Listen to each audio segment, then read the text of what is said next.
Wow. Boogaloo. Films. Bad films. Lots of films. Very, very bad films. Films. Watch that film. Then talk about it. It's Electric Boogaloo with Matt and Keenan.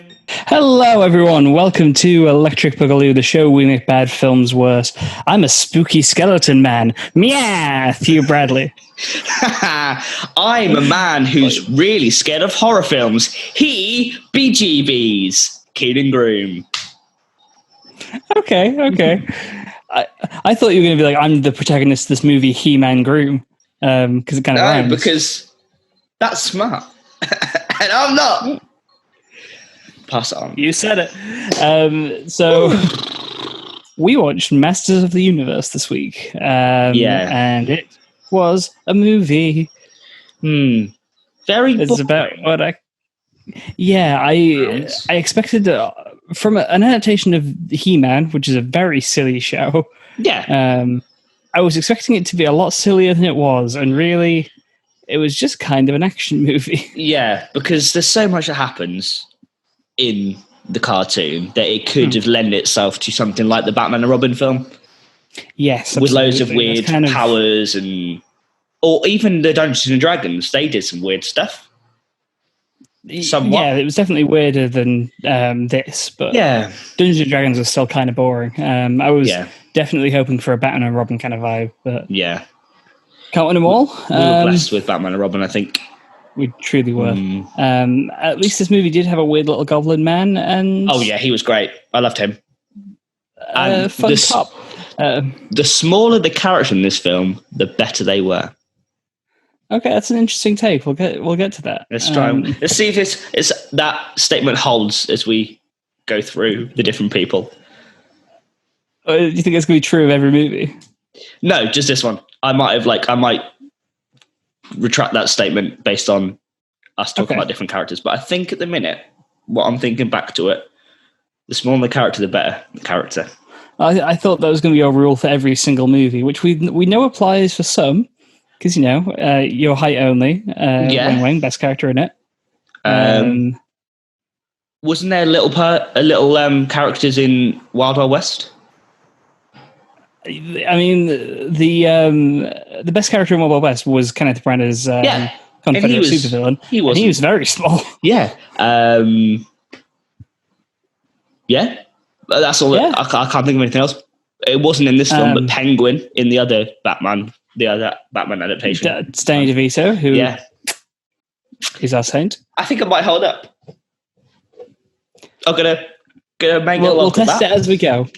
Yeah, we'll test that next week. If it works today, I'm going to write it down and see if it carries on. Before we talk more about this film, do you have a little story for me? I do have a little story for you, my friend. And this one is called The Cup Runneth Over with Demands. Okay. It's another customer employee story for you. So I'm working the concession stand when the theatre first opens up for the day. A family consisting of a mother, a father, a son who is probably around 10, and a daughter who is around 3 approaches me. Mother: hey, could we get a number 2, a large popcorn and 2 drinks? But instead of one of the large drinks, can we get 2 regular drinks?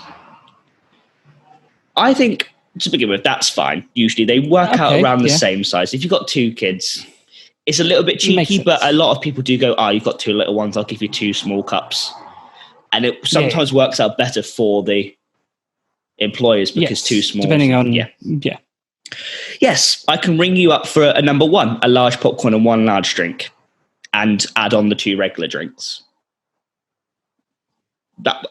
Cool. Yeah. That's working. No, I want the number 2, but I want 2 regular drinks instead of 1 of the large drinks. Me confused. Yeah, that's what I'm ringing you up for. A large popcorn, 1 large drinks, and then 2 regular drinks. Mother rolls her eyes. No, I want the number 2, but instead of 1 of the large drinks, I want 2 regular cups. The large cups are too big for her to carry. She points to the little girl. Our large cups are very big. They're basically buckets. But the father or the son, who is sharing the soda with the girl, could carry it.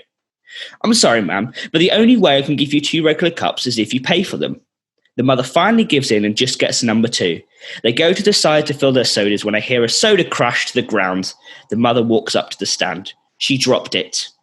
Could we get another cup? Maybe a regular? Me, nearly boiling with anger. I'm sorry, I can give you another large cup, but for inventory purposes, I cannot give you a regular cup. Yeah.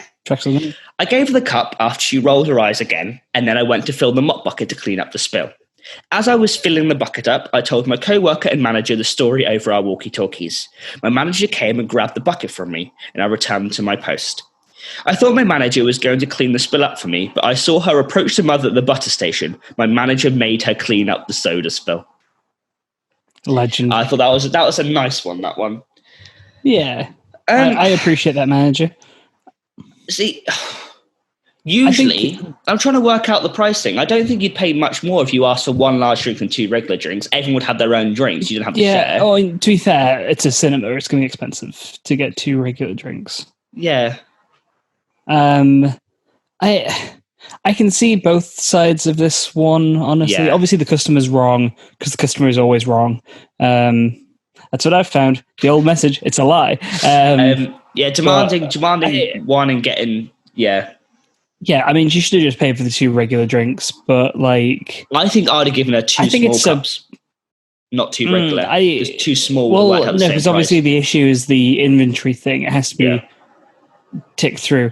I just think that's bad policy from the management. Like a cup's a cup in it. Yeah, it's just a cup in it. If you're an employee and you drop a stack of cups on the floor, you have to get rid of them anyway. Yeah. Because you can't No, I'd give them 1 large and 2 small, so they're getting less than they asked for, but they can have separate cups. Or just give them the 2 regular that they asked for. It would depend on how long through a shift I was. Like, I'd probably just give them the 2 start regular of a cups, shift. I would. Oh yeah, start the day. Literally start the day. First customer's in. Just give them the 2 regular cups, wouldn't you? Oh no! What I'm saying is, start of the day, I would probably follow the policy very well. Like, do the has to be large cups. You can't run it through inventory. If it's like 2 hours into my shift, I'm like, oh god, who cares? Regular cups. Yeah. I don't have my newborn. I just don't care anymore. Let me go home. The manager was funny making a. I think There's a lot of things with children, like leave messes on tables and stuff. Can't carry a large cup. Don't let her carry the large cup. Well, I know for a fact if I spilt something on the table when I was a child, whoever I was with wouldn't have made the server come over and pick up my spilled food. We'd at least put it onto the plate and clear up as best as possible. Obviously, if you drop a plate and it smashes on the ground, it's a different story. That's a different story, safety reasons, whatever. But just be good to people, or at least pick up the cup and go, "I'm really sorry, she spilled it," and then the server would have gone, "That's okay, I'll get them up." Yeah, but this woman sounds rude. Which is the more I read it, I think they're both bad. Really bad customer, but she wasn't great at her job. This server. Who's not great at their job? He-Man. Yeah. Oh, my pen has died. Oh. Whoopsie doodles. No, it's back to life. Woo! He-Man. For the power of Grayskull. It's blue. Yeah. By the power of blue ink. By the power of blue pen. Yeah. Perfect. So this movie, I had high hopes for it because I thought it was going to be dumb. And I thought I was going to enjoy it because it was going to be stupid. Yes, like you thought, but it just wasn't. It was just kind of a very standard 80s action movie. It had a decent cast, Dolph Lundgren as He-Man. We like a bit of Dolph Lundgren. Yeah, it was Courtney just off Cox the back in one of her earlier roles. Yeah, it was Dolph just off the back of Drago, but Courtney just before Friends. Yeah. Well, about 7 years before Friends, but... Yeah, this was an early... She was fourth credited in this movie, which is crazy. It's Frank Langella as Skeletor, I think, which is cool. Yeah. And other people who you've probably heard of, who I can't remember the names of. Woo. I think the person who played... I can't remember her name now. Evelyn. Evelyn, yeah, she was a name. She was Meg Frost or Meg, something like that.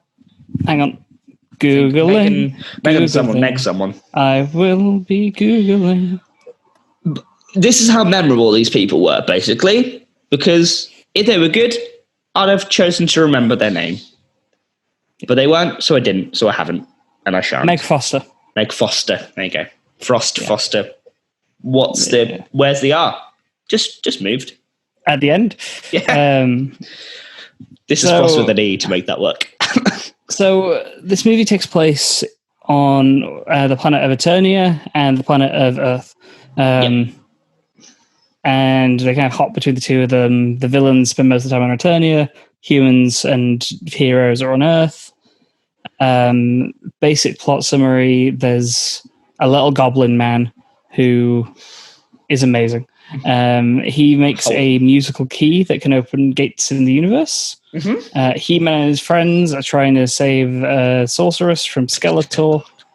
They use the cosmic key to end up on Earth, and then it's just find the key, get back, and save the day. Yeah. That's your movie. Mm-hmm. Quite a basic... Yeah. Find the MacGuffin, equilibrium. Save the girl, kill the villain. Mm-hmm. And it went wrong by not being interesting. I might have just assumed it because of when it was, and a lot of plots were very similar around this time. Mm. But I feel that they tried too hard to be A New Hope. Yeah. At the beginning, and then obviously at the end, Return of the Jedi. No, one of them. Well, which one does Palpatine die? Return of the Jedi. There you go. So yeah. Just when they throw him in the pit. Yeah. So all they needed was a reveal halfway through the movie that Skeletor is He-Man's dad. And then would you like to know a fun fact? Trilogy. Yeah? Skeletor is He-Man's uncle. Really? Yeah, I think so. I don't know if it's canon for the whole thing, but I was just looking. I googled He-Man's because I'm not too familiar with full He-Man lore. I know bits, but I tried to look at his powers, and apparently He-Man is Skeletor's nephew. My exposure to the Masters of the Universe franchise, which is He-Man and She-Ra, is I've seen the She-Ra cartoon on Netflix, which is that looks really good. I was thinking about watching it. Cannot recommend it enough. Yeah, absolutely terrific show. You were talking to me yesterday about watching Avatar. I would do that first because it's very inspired by Avatar. Skeletor is He-Man's uncle. Amazing. Well, She-Ra is He-Man's sister in some lore, I think, which means Skeletor is also She-Ra's uncle. So I think it's the old school. Two brothers. One brother's the king. The other brother is jealous but turns evil. The king brother the old Hamlet thing. Yeah, it's basically, And then He-Man takes up the mantle. It's Hamlet, except that Claudius is a skeleton man. It's more the Lion King. Hamlet. Yeah, it's Lion King.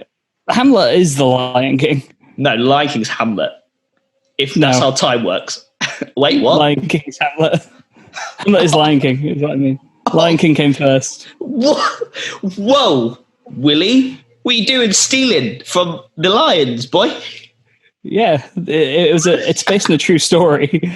Lions. William Shakespeare went to Africa, watched some lions do that, and was like, well, I'm going to have to cut the songs out, but I can make a play out of this. Yeah, and then Disney found the old footage, because clearly Timon and Pumbaa knew how cameras worked. William Shakespeare filmed on his flip phone. And that's how Disney made The Lion King. And that's how time works. Yes. What were we talking about? Masters of the Universe. Basically saying that, the other exposure to He-Man I have is that video where He-Man sings "What's Going On." Yeah, which is what the cartoon is, which is fun and stupid. Hey, yeah. It's all you need. Yeah, this is like the.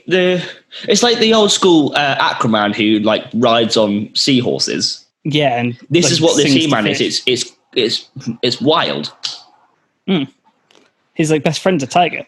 But this movie did not have a tiger. No. What this movie did have was a little goblin man. He was great. Do you reckon he might be in the original? Some similar to give or take a few letters. Grildor. Hang on. Glindor. Glinda. Grildor. I got most of the letters. He was introduced into the franchise after appearing in the 1987 Masters of the Universe film. Oh, so he liked him and put him in the cartoon. He's in the comics because of this. All right, amazing. We should just talk about the cartoon and this goblin because the film was rubbish. Yeah. I'm eating hair. Yeah, I mean, there's not that much to talk about in the film. We'll just kind of like vamp off of it, I guess, whenever we need to. Yeah. Grillthor the Goblin Man, he loves human culture as soon as he gets exposed to it, which is always fun. Yeah, he's like an on the fence locksmith. Like he said he loved all cultures and stuff, that even when Skeletor's army came up to him, he was like, yeah, I'll help you. Mm. Mainly because it was evil. I think he was probably threatened to do it. Or almost like Peter Dinklage's character in Avengers. That's what he reminded me of. Yeah. The middle ground between the two armies, as it were. He's built this cosmic key which works by playing music. And throughout most of the movie, all the humans think it's like a weird Russian synthesizer. Originally Japanese, I thought. Well, Charlie thinks it's Japanese. The cop guy, he thinks it's Russian because I guess he hates the commies. This is Cold War, so it's got Dolph Lundgren, who played like the ultimate Russian supervillain recently. Anything that he doesn't understand must be Russian because America. Those dang communists and communism. That's basically it. That's the Cold War, right? Before we progress, can we just talk about, because it happened in the first scene, can we talk about Skeletor's face, please? Oh, it's bad. It doesn't look like a skeleton. Because the original is obviously he's got like a purple hood and a yellow skull face, which is quite easy to replicate. You can almost, because he is a skeleton, isn't he? But there's got to be a way of doing it better than that. Through decent prosthetics, yeah. Because this guy had very bad prosthetics. In the late 70s, there was and what was 87, so the late 70s to the late 80s, there was loads of films that had good stuff. You got the whole Jim Henson stuff. They've made great things. Yeah. Star Wars Dark Crystal was out, wasn't it? And E.T., low budget, I think. Okay. This is by Canon Films, who are kind of notorious for making, like, they would buy a property they'd buy like an IP on the cheap and then pump out a film for it. And just kind of did that over and over again. They made Masters of the Universe. They made a few others like that. They made a bunch of ninja movies. So it was down to budget rather than bad hiring on their part. Mm-hmm. Okay. For example, hang on. I had a list of them the other day because I was looking it up in advance of this movie. But they made like American Ninja. They actually made Breaking Into Electric Boogaloo, the show film we're named for. We need to watch that film. We do, but it'll probably be as boring as this is the problem. Yeah. Yeah. They made Superman 4, which we definitely need to watch because that film is insane. They made the second Texas Chainsaw Massacre. They made a bunch of like cheap sequels, that kind of thing. Okay. Death Wish 3. So that explains Skeletor's face. Yes. It's a cheaply made film. Okay. And it looks like it because, oh my god, his face is terrible. So Goblin Man uses his musical key, sends them to Earth. Courtney Cox is trying to fly to another country, I guess, or maybe a different part of the country. I think she's just going. She said like a few. I don't know. Well, that's the thing. Did she say 3,000 miles? Because if she did, that's definitely a different country. But if she didn't, you could easily get to. Well, America's a big country. I don't know how big.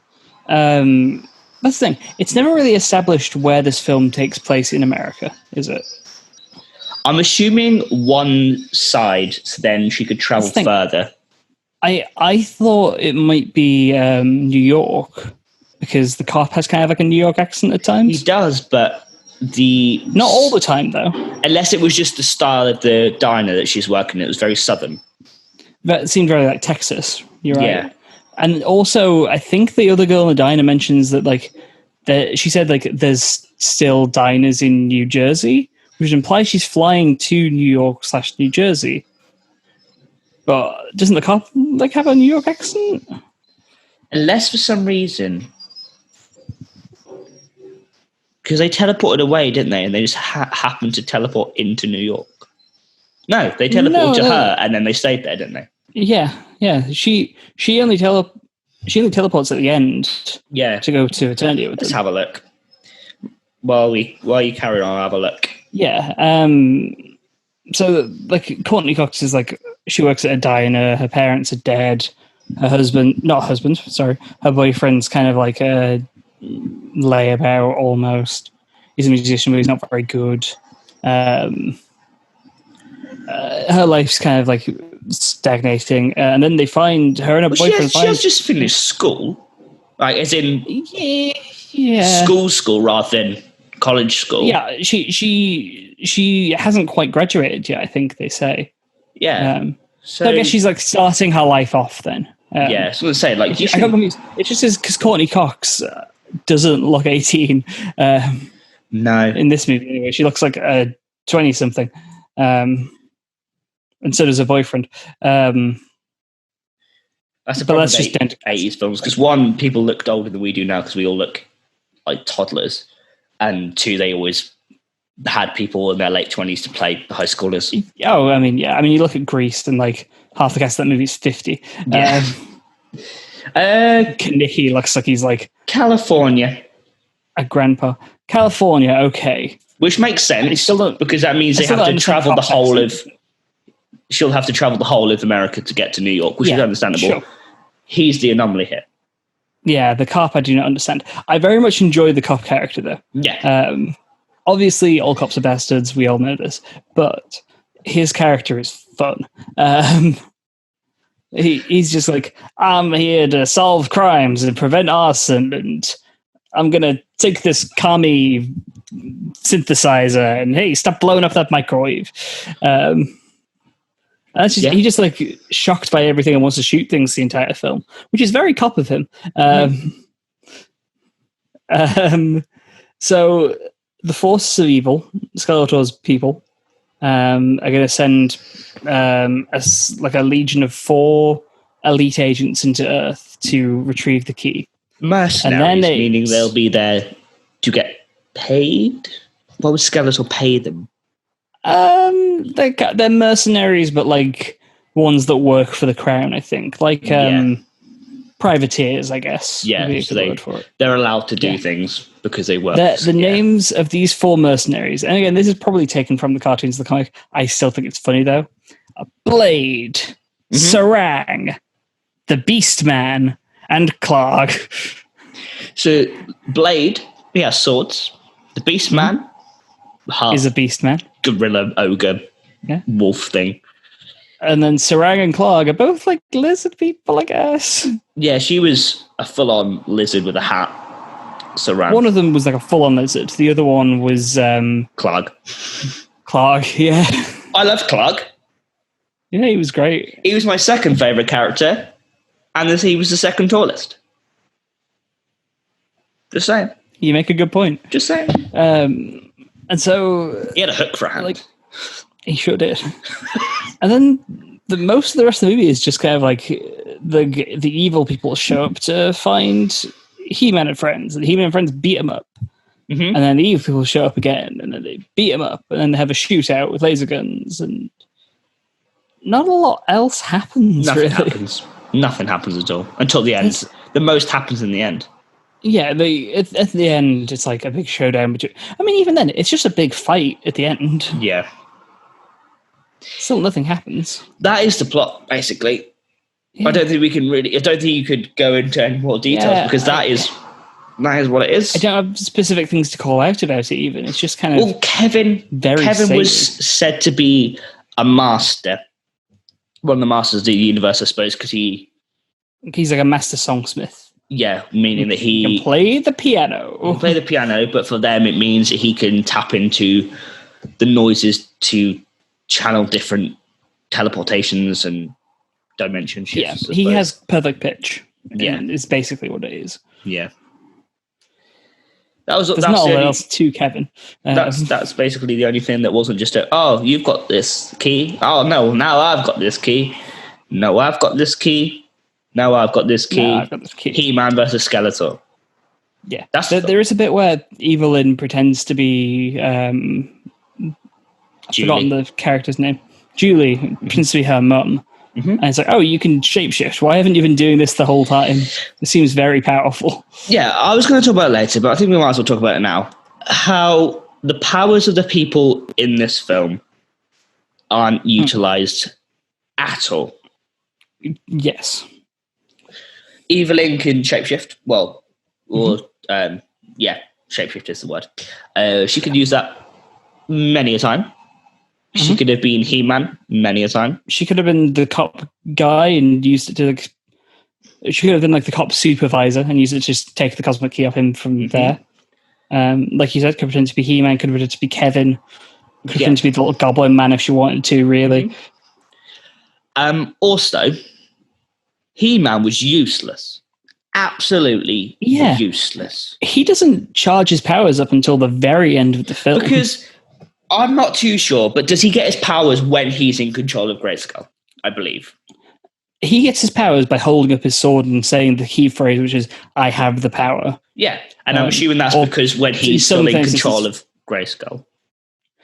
It's not even, it's because his sword is linked to Grayskull. Yeah, but even then, even if he was in control, he was in control for most of the film. It was Skeletor trying to overthrow it, wasn't it? Yeah, Skeletor hadn't taken the powers of the universe yet. He does that by... opening the eye to like an eclipse or something. Yeah. Some magical doohickey happens. But I looked properly, just he's got obviously various things, cartoon powers and whatever. Yeah. Super strength, super speed, super intelligence. Yeah. Just without using the sword. And then shout I have the power, you then get it's basically mystical powers, is lightning or whatever. I think it's lightning powers. He also has a laser gun. And without the power, he's got a sword. Super strength, super speed, and a sword. Super strength, super speed, and a gun. He's pathetic. Yeah. I'm sorry. And also, I looked. He's all right, but he's not super strong. I Googled the words, is He-Man intelligent? The answer is, yes, he is. Yeah. This one... he's like a master tactician. Was stupid as anything. Yeah. It may be a case of... it may be an acting thing, like with Rocky. Well, no, I think it's a typecasting thing. Yeah. Because Dolph Lundgren is a very intelligent man. He has like a degree in engineering. Dolph Lundgren's like a very smart guy. However, because he played Ivan Drago, he got typecast as like dumb beefcake. Not Rocky's in the film, but I'm on about Rocky in Rocky Horror. They literally cast him because of what he looks like. He'd never acted before, and you could tell. So I thought they were going for that sort of thing. But obviously, Dolph he had to dumb himself down for this film, even though He-Man would be the smartest in the room.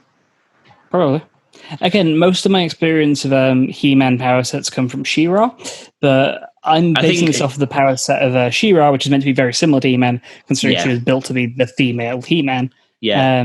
She gets super strength, super speed, and can shoot lasers from her sword. So, just shoot a laser from your sword, I'd be into it. Yeah, it's very similar to Wonder Woman powers, I think.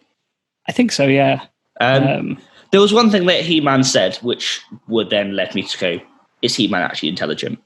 This is when Kevin had the collar around his neck, the collar of truth, let's call it. Yes. As opposed to the lasso of truth. They got a collar instead. They tried to take the key, but I didn't have it. Mm-hmm. True. The police officer took the key away from him. He-Man then says, Kevin, did you have the key? They tried to take the key, but I didn't have it. I didn't have it. Kevin, did you have the key? You just said. Funny enough, no, I didn't. I didn't have the key because I didn't have the key. Said. He-Man, smartster of the universe. Smartster of the universe. I think you not. Said smartster. Yeah, I tried. I've got some good quotes, but is there anything else you want to talk about? Yeah, no, I feel like there's stuff I want to talk about, but I can't think of what it is. Yeah, it wasn't a very memorable film. Unfortunately, it's just kind of a haze. Unfortunately, Yeah. I think the last thing I wanted to say was, again, this is based on my experience of She-Ra. My favorite character in that show is a lizard person called Double Trouble. I really wanted them to show up in this because it's set on the same planet. Yeah. And also, I was disappointed that the lizard people in this film weren't even hot. Like, give me hot lizard people. That's all I'm here for. It's the 80s, man. That's all they do. Fun. Lizard people aren't even hot. What's the point? Fun, attractive alien races in like Star Trek and Star Wars and stuff.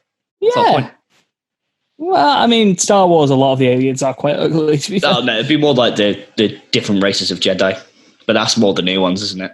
Even the prequels. The prequels. Other than, like, Kit Fisto, the fish guy, most of the Jedis that are aliens are kind of gross looking. What's that? Alalia, whatever her name is. Oh, is she the one with like, the tentacles coming out? One with the tentacles and the one with the weird little black headpiece. Right. Ashoka, yeah. Ashoka. No, Ashoka's in the Clone Wars, isn't she? Yeah, but she's still like she's that race though. Yeah, but there's one like who's got black bits on her lips here. She's like yellow. Okay, yeah, they're fine. But I'm thinking, the only one I can think of. Plo Koon is Ardo. Is he the one with a really tall forehead? That's Ki-Adi-Mundi. Plo Koon's the one with like the weird bit here, and the one who had the yellow lightsaber in some of them. The one like weird little character names a lot better than I do. I like the Jedi. Plo Koon. The only ones I remember are Plo Koon's in Kit Fisto and Ashoka, other than like the main characters. Plo Koon's in Clone Wars for a bit. He's this one. Oh, yeah, okay. He had yellow in like one of the games when they gave him the blue one because they realised yellow shouldn't be a lightsaber. Until Rey took the yellow. Yeah. Rise of Skywalker. Yeah. But the less we say about Rise of Skywalker, the better, because that film is terrible. It's all right. Oh, that's a debate to have off episode, but the third one in each trilogy the third one in each trilogy was great. Revenge of the Sith, Return of the Jedi, solid films. And then Rise of Skywalker happened. Yeah. Force Awakens is the best one. Force Awakens is the best one out of three. We're having it now. Force Awakens was the best out of those three. The Last Jedi is the best one of that trilogy, in my opinion. Second one. I love Last Jedi. I think it's very underrated. Yeah. I just think Rise of Skywalker is trash. Yeah. It's Star Wars, though. All Star Wars are it's objectively bad, aren't they? Empire Strikes Back's pretty great. Tell you what wasn't great, some of these quotes. Yes.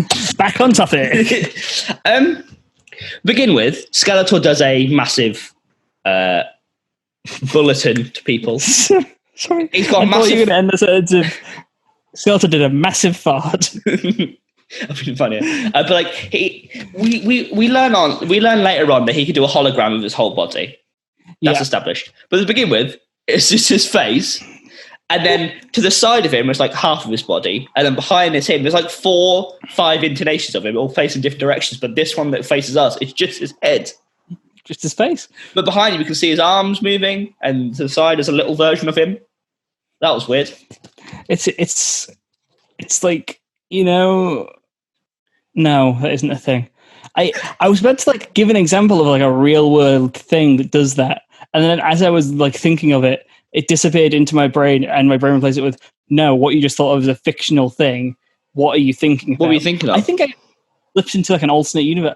I thought there was a thing where like Twitch streamers did that and it had like 5 different versions at like different angles on them. But that's not a thing. That's the thing I think I had in a dream once. Even still, like it would be. I fell into an alternate universe for a second, Keenan. Hello. Have you ever been camping or had some meals and don't like washing up? Yeah, no, that sounds like me. Washing up is bad, no? Having different utensils is bad, no? See, come to my secret village in France and you could have this one utensil that can save you all. The Sporkifé. The Sporkifé. What does it do? Exactly what it sounds like. The Sporkifé is a spork and an ife. That's a spoon, a fork, and an ife. What's an ife? We don't have those in this country. Oh, you commonly call it a knife. I see what you mean. A Sporkifé. You can soupy soup. You can have your noodles. You can cut your steak. All with one utensil. Can it be used to cut a carrot? Yes. Can it be used to put a peanut in a spoon? Yes, I think so. Could it be used to eat spaghetti? 100% spaghetti is exactly what it was invented for. The spoon is round. On one side, jaggedy edge. Other side, prong. One fork prong. Just one fork prong? Yes. Want to find out more?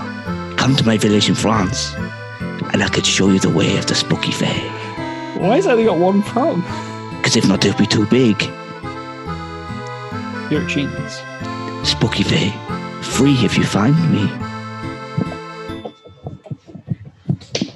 Okay, good. Stop recording. No, I'm not here. Can we talk about... I'm worried. The sorceress looked like Cher. Not in her features, but what she was wearing. Yeah, she absolutely did. I'm going to try and find... Chad Michaels as the sorceress. Cher white dress. No, that's not Cher. Kind of like Cher or Bjork, maybe. It might be Bjork, but she like with the swan spikes. No. What are you thinking of then? It was either Cher or maybe Bjork that had almost like an ice crown. Oh no! I know what you mean. That is a Cher look, I think. Yeah, I can't find it, but that look is what the sorceress looked like. What's her name again? I keep forgetting her name. Evelyn. Just basically thinking the worst version of Villanelle, basically. Let's look at it in white. Yeah, I'm sure there was a white version of that. Yeah. Basically, that's what the sorceress looked like. Evelyn. I keep wanting to say Villanelle, but that's from a good piece of media. This wasn't. I think she broke down a little bit when Gwildor had his key. He ran away. She went, "The little worm has another key!" But like that. Yeah. All in one word. The little worm has another key. She went, "The little worm has another key!" It was like, I had to go back and play it again to find out what it was. The little worm has another key, she said, in one breath, with no spaces in between those words. The lasers, I understand. This is 70s, 80s films. Laser guns, stormtroopers, they never hit. Okay. Yeah. But these ones, they were curly. Some of these curled bullets. Some of them curled. Went meh. But like, as in, the laser was like, whoa. And some of them curled round. It was weird. They still missed. Yeah. He-Man, super intelligent, super strength, super speed He-Man, looked through a sight at one point and still missed. When they're in the music shop, when the enemies are right here, he was like, the only person who hit in that entire fight scene was the female lead. Oh, she was great. She killed a lot of them because she was good. She walks in after like watching people do nothing for like 10 minutes, and she's like, "I think this fight needs a woman's touch," and just shoots 3 people dead. And then the other 2 are like, "Well, you've done better than us so far." Gwildor liked to make noises, so he was talking to. I was going to say, I really enjoyed Gwildor's like fashion choices he made. Yeah. He had like a weird wig and sunglasses on. Yeah, he was great. Also, his first thing he did after entering the movie. I wish it wasn't a series. God, my brain fully shut down because what I meant to say was the first thing he does after landing on Earth. But what my brain came out with is the first thing he does in this episode. First thing he does after landing on Earth is just go and steal some ribs, which is a mood. Yeah. Then he speaks to a cow. It goes. No, he does speak to the cow first. Yeah, he goes close to his ear and goes, "Moo." Moo. And then before he gets to the ribs, we grapple hooks the ribs from the back of a car of 2 people kissing, and he goes, and then he shoots a grapple hook. He gets that. Grapple hook could have been more useful. What was it? Yeah, when they synced their receivers, they went, "Oh, let's sync, beep beep beep," and then they can communicate. It's not how that works. It might be. It's sci-fi. Yeah, maybe just go bloop. He was gone a long. It's going beep beep beep is a problem, but going bloop, it's totally fine. Yeah, it's a beep. It's a bloop, isn't it? Bloop. Okay. When they're talking about the key with Julia, she's like, Kevin has it. And He-Man, again, super intelligent He-Man, really nonchalant, she went, he's in terrible danger. We must go and find him. He's just very chill this whole movie. He's like, world's in danger. Yeah. It's going to die. You know what? I've got time. I'm just going to wander around and look sexy. Gwildor modifies a car. Mm-hmm. Makes it go faster. A primitive land boat is what he calls it. A primitive land boat. It's got very Back to the Future vibes, the upgrade of the car. It's very clear, like a flux capacitor design kind of thing. Yeah. But then it doesn't go fast for the rest of the film. Yeah. It's just kind of a car from that point on. It's a car that has like really bad braking, I noticed. Yeah. Every single time they brake, it feels like they're about to hit someone. Kevin's in the house and he puts McDonald's and fruit in the sink to wipe a chopping board. Yeah. He's like, oh, that better go there. Just go in the sink. Yeah. If Skeletor has both keys, why did he need to come to Earth? He was holding one. Evelyn went to go and get another one. Mm-hmm. Surely he comes to Earth to destroy the other key to kind of lord it over He-Man, I guess. Surely her just going back without them knowing she's gone and breaking it in their planet would be better because he wouldn't be able to get back at all. Well, yes, but then we wouldn't have a movie, so... Skeletor changes clothes and what hand he holds the staff in when he becomes a god. And the clothes change him into. I liked his gold outfit. Yeah, but then he's like Skeletor. I still liked it. When I'm a god, I'm right-handed. Well, as we all know, being left-handed is wrong, and obviously the magic fixed it. Right-hand gang, rise up. Commoner. They pretty much put in sword mixed with lightsaber noises in the fight. Yeah, that was the thing I noticed, is that He-Man's sword for sure, and I'm pretty sure both the blade swords were very clearly very light and made of foam, and every single time they connected, they just added clang over it. And the armor was like... No, but it was basically just a lightsaber fight at the end. Yeah. It was a Vader... It looked like the Vader Ben Kenobi fight, because it had a black round background with all the bolts in it. They flash like blue and red lights. Every time they hit, it was like ching, mixed with zoom, zoom, zoom. Static electricity, which is then the Sidious fight. He falls. Star Wars. I enjoyed the for one thing, I like that Blade had like a giant red laser whip. That's not a sword. That goes against his name. That guy was fun though. That'd be like if my name was Captain McGunman and my weapon of choice was a hammer. They should have given it to one of the others. Yeah, to Clark. Clark seemed like he'd have a whip. Clark would be a whip boy, yeah. He just stood there and went, we need to find them. We need to find them. Go get them. They're getting away. I like in the finale, it's like the Kevin and Julie go back to Earth and Julie's parents are saved and through time travel, I guess. I don't know.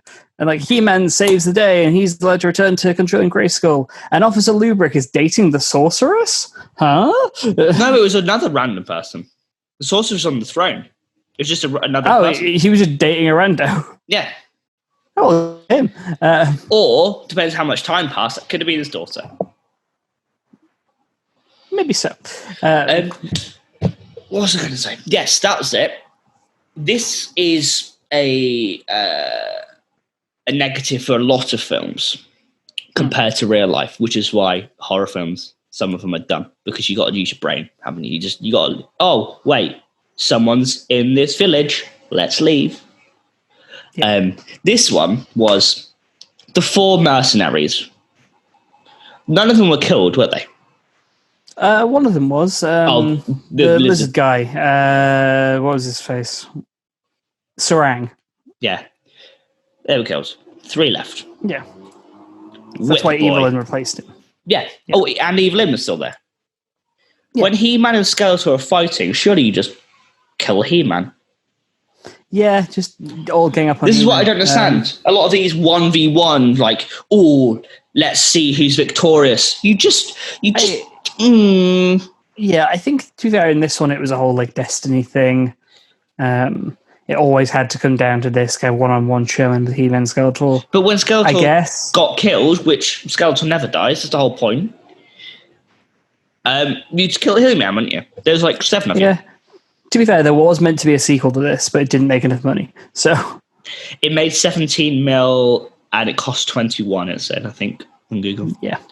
Which isn't too bad a loss compared to some of them we've seen. It's still 4 million. I mean, it's no food fight, but it is bad.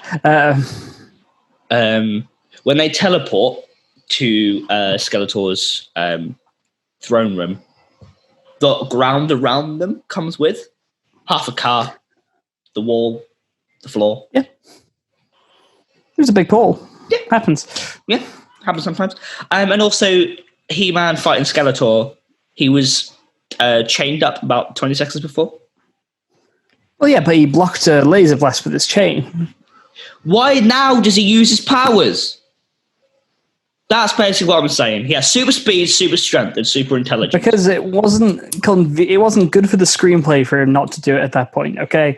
He could have used the power of Grayskull at the beginning. He could have. But you know what that wouldn't have given us? A movie. They lost money if he just went... Pshoom. They'd have made more money. The film was just 10 minutes long. It would have made more money. Because they'd gone, He-Man, you're as cool as you are in the comics and the TV animated. Well done, mate. You've put that skull boy in his place. 5 stars. And the last hour and a half of this movie will just be the Hey video on repeat. Yeah. And people have bought ticket after ticket. I think at this point it may be time for us to just kind of take a breather from getting passionate about He-Man. Yeah. I think I can... And I can open a book for you, a mind book, if you will. Which peeled back my scalp, which you've been confused, and the mind book or slightly enthralled. The mind book has a little title, and the title of this mind book is Filmosophy, Dolph Lundgren edition. I'm intrigued. Can you say it all in Swedish for me, please? No. I can try. And what that translates to... Bork, bork, bork. And what that translates to is, I suppose I will try to enjoy my life now, while I have it. Who knows what's going to happen in the future? Which is a good way of looking at things, I think. Yeah. I like living life in the moment. Yeah. Pretty smart dude. My problem is, people get intimidated by someone big and beautiful like me. They hate to think I can be smart as well. Oh. Yeah, that's quite a nice quote. Again, it was difficult to find 2 dumb quotes from him. He's a smart man. I have got one that I think was kind of dumb, which is just, having bodyguards is the main part of being famous, I think. And I think I can try to live by that. Just, get myself a bodyguard and I'll become famous. That's how it works. I'm pretty sure. And that has been your Filmosophy for the week. No one else didn't.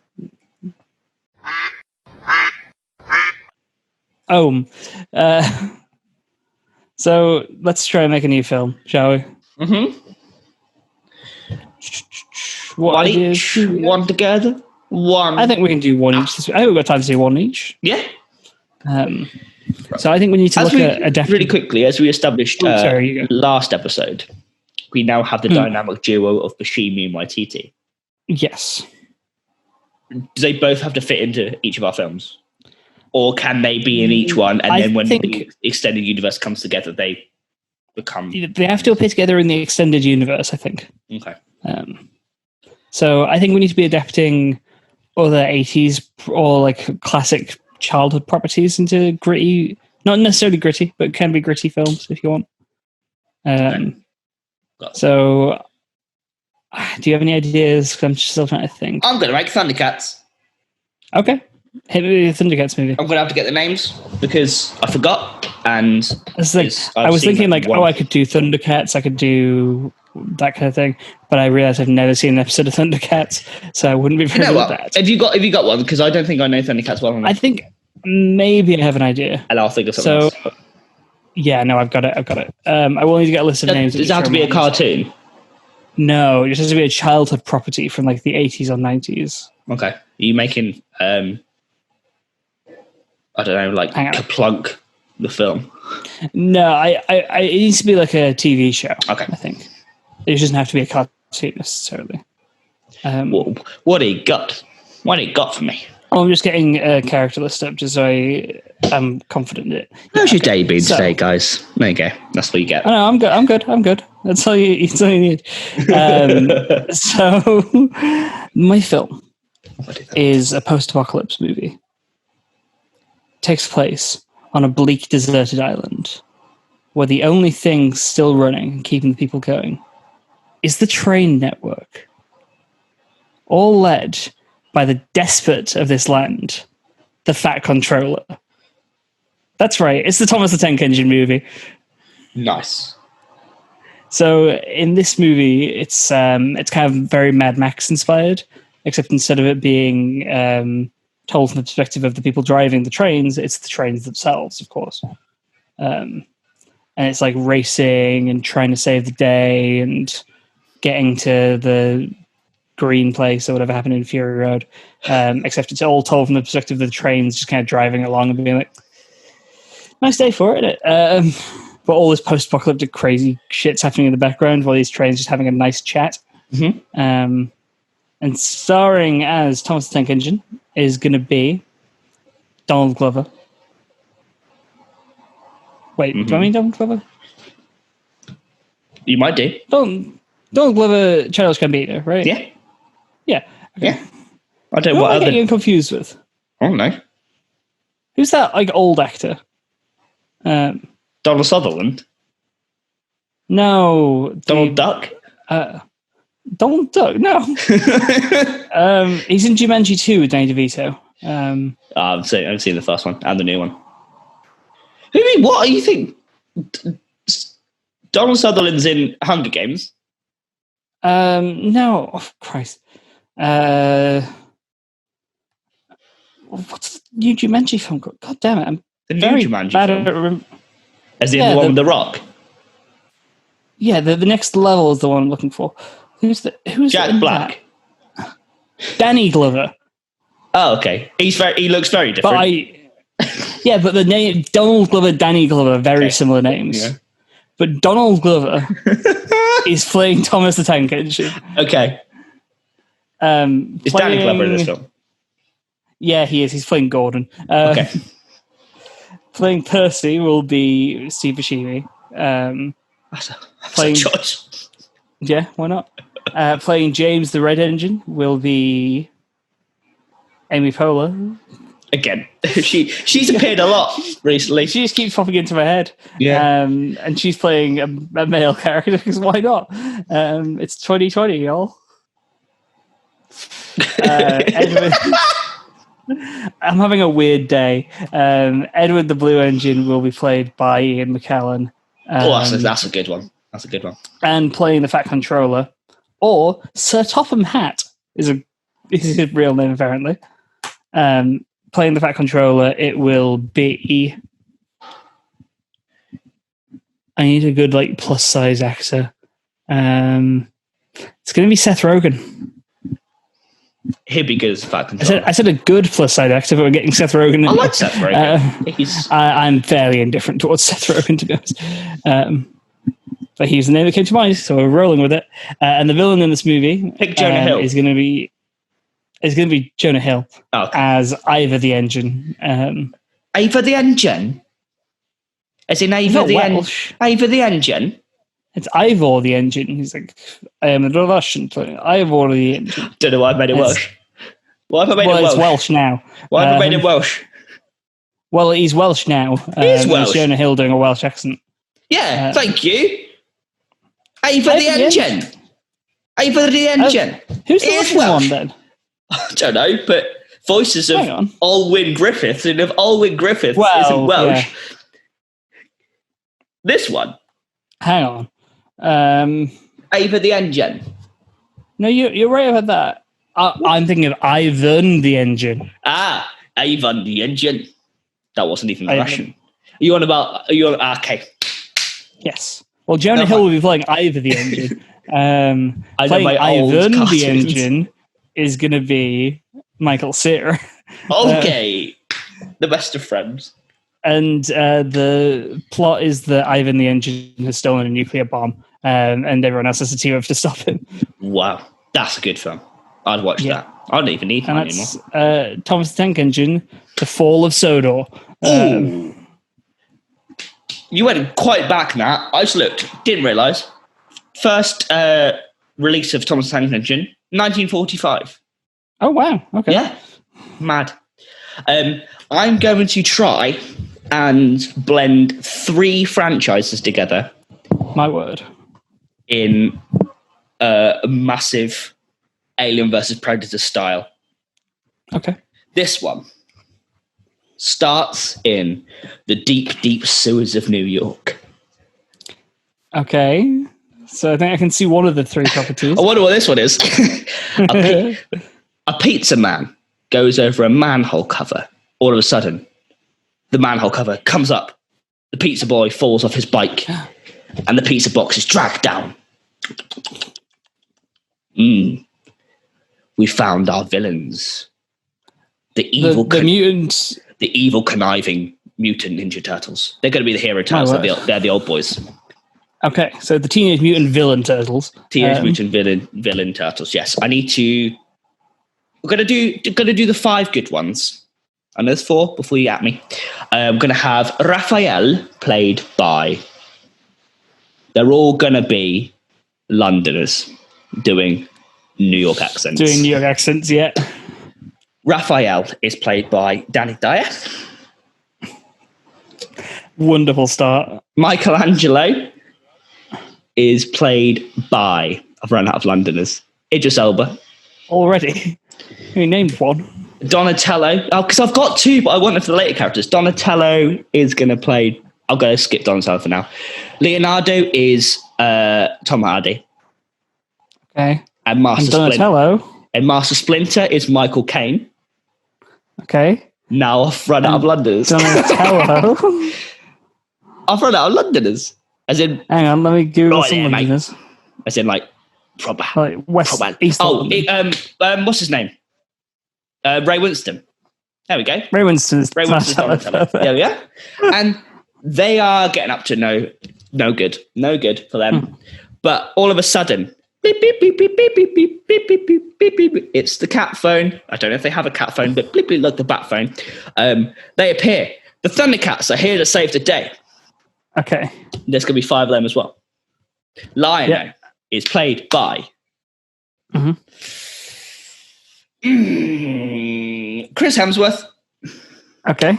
Panthro. Is this going to be all Avengers? Oh. No. Panthro is played by Dwayne Johnson. Okay. Little Snuff. Joe Latruglio. Amazing. Chitara is played by Scarlett Johansson. And I'm going to pick the last one as Willie Kitt is played by Chloe Bennett. Okay. Because I was going to say, until you threw in Chloe Bennett, I was going to say this feels like a real like Hollywood action movie in the sense that there's one female character and it's Scarlett Johansson. No, because obviously there isn't any in apart from the reporters in Mutant Turtles, but there's until they added Venus de Milo in that one movie. Yeah. Do you want to know why there's 5? Why? Because when they go into battle, they turn into Megazords. Megazords? Megalords, Megaboys, Megazords, Zoids, are also... Well, they become Zords who form into one Megazord. And Zoids, though, Zoids were a toy that I had that were... they're knockoff Zords. These... There's real New Yorker Zords. It's the New York Power Rangers, and we're in our Megazord. I thought, those things are like...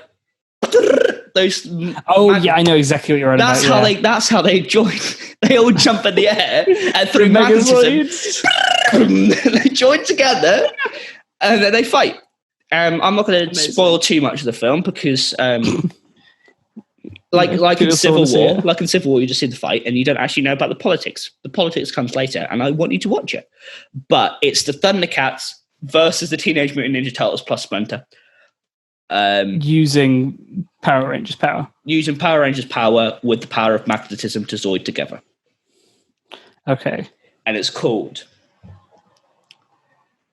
Thundercats versus Teenage Mutant Ninja Turtles Mystic Force. Amazing. So, thank you. In the crossover hit. Thank you for my really long one. So I'm going to Waititi in it. Oh, sorry. Waititi can appear in the crossover. Okay. As just appear alongside. I've let myself down. Like, from one episode, I've let myself down. Well, yes, as long as he's been in the crossover, it's fine. So, in this film, I'm going to make him snarf. Okay, that's fine. Sorry, Joe Trugler. He can be in the crossover instead. But this looks like a Waititi character. That's a good Waititi. Yeah. So, in the third movie in the franchise, have the Thundercats, I think, beat the Turtles in the end of your movie. 100%. Right? Yeah. At the end of my movie, they managed to defeat Ivan and stop the nuclear bomb from going off. Yeah. But it's still on Sodor. Okay. And a new villain has come along and is threatening the world with the Sodor nuclear bomb. And that villain is... Mr. Ben. I was going to say Fireman Sam. Okay, we're going that way. Yeah, Fireman Sam. Fireman Sam, who has decided he's going to make the final fire by destroying the world with a nuclear bomb. Yeah. And Fireman Sam is played by Chola Truglia. Okay, yes. I like this. So he sets up a base on Sodor, and the engines have to call in help, so they call in the Thundercats, and each of the Thundercats rides one of the trains. Taika Waititi as Snarf is obviously riding Percy, played by Steve Buscemi. I think the Turtles have turned good. They've seen the error of their ways. Yeah, so they can join up. They ride into battle later on. They show up as like a third act surprise. Yeah. And how do they ride into battle, you might ask? Oh, that's a very good question. They ride into battle on the construction vehicles from Bob the Builder. You wanted 80s. I went full 80s, and you went, 1940s and yesterday. Bob the Builder's the 80s, isn't he? Have you seen the new one? It looks stupid. Well, I mean, yeah, but there's new versions of all the childhood shows. They still look good. It's great because it's crossover between like extreme action 80s American stuff and then just very calm. Can you just remind me when you said that Bob the Builder came out? Bob the Builder came out after you were born, but we'll go with it. No. It did. Really? Really late 90s. This is Bob the Builder now. God damn. I thought Bob the Builder was like a childhood thing. Did you think Bob the Builder came out at the same time as Post and Pat and Fireman Sam? Do you think it was that? I thought it was about the same time as Fireman Sam, yeah. Fireman Sam looks bad too. They've ruined them. They've also ruined Scooby-Doo. Sorry. 98, god damn. Really angry. They've ruined Scooby-Doo. They've ruined Bob the Builder, even though it wasn't great anyway. They've ruined Fireman Sam. Mum, I know you're watching this, and I know you like the old stuff, so I'm going to annoy you by putting up the new versions of them. Look at Fireman Sam. What's the point? No, he was fine before. What have they done to him? And the new Scooby-Doo, carry on, I'm going to annoy people. So in the end of the movie, Bob the Builder crushes Fireman Sam's skull with a hammer. Oh. Okay. And he turns to the camera and says, "Yes, I can murder this fireman." That's the last line of the film. And the name of the film, Avengers 5. It's got nothing to do with the MCU at all. They use that for marketing purposes. And they get very sued by Disney. And by they, I mean we, which is the problem. Because we have no money. Yeah. I don't know how we're going to even afford to make this movie with all the Fireman Sam lot. I'm hoping that our movie from last week, Farmnado, is going to rake in the big bucks. So we can afford to pay off this and the liability suit from afterwards. What have they done to him? Apparently, that new Scooby-Doo show is very good, though. Yeah, but... It's going to be very funny. Also, the designs of the Scooby-Doo gang change like every 2 years. That isn't really... Get over yourself. That is not... That's pretty close to the original. This is the best Scooby-Doo. At this point, I just don't... I mean, I'm not watching it. If kids want to watch it and that's the art style they want, good for them. This is the Scoob film. Now, that's one we should watch. Because do you know what the plot of that movie is? No. It's the villain in that movie is Dick Dastardly. And he... As in the Dick Dastardly from Wacky Races. As in the Dick Dastardly from Wacky Races. It's the start of a Hanna-Barbera cinematic universe, which is a thing we joked about on our original radio show. And other characters in that film who appear are Captain Caveman and like Blue Falcon. No, because that would be if they did it in the old Dino Dog appears in it. That'd be so good if they did it in the original art style. But Dick Dastardly's plan in that movie, he sacrifices Scooby and sends him to hell to release Cerberus onto the world so he can sneak into hell to rescue Muttley, who got trapped in there looking for treasure. Is the genuine plot of that movie. In this movie, Scooby-Doo is sent to like Greek hell. It could have been so good because the Mystery Machine could have been in a race, and that'd be well good. That could still happen in a future movie. Because Captain Caveman looks very similar to the cavemen in Wacky Races. They're from the same universe, same family. That works. Ken Jeong plays Dino Dog. And the Flintstones is very similar. They'll probably appear in an upcoming Hanna-Barbera cinematic universe. I'd want to see a full-on Wacky Race, like almost like a... I want to see Wacky Races Mad Max. With Mystery Machine, the Flintstones car, people from Wacky Races, the Jetsons. That'll be well good. But no, Cerberus. Yeah. You're too good for this. I believe we've reached the end of our episode. If you enjoyed this crazy rambling mess, please give us a like, give us a comment, give us a subscribe. Keep watching our content. Yes. And keep enjoying Electric Boogaloo and the other Liquid Eagle stuff. Keenan, hit us with that outro. Thank you for listening. Thank you for watching. Safe journey.